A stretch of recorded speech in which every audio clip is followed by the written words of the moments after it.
teli ani a January boin hi January ni som pathum ani a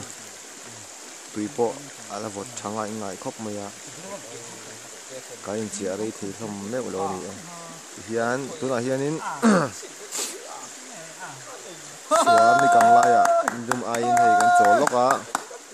tuna changarai dote hianin kan phalam panin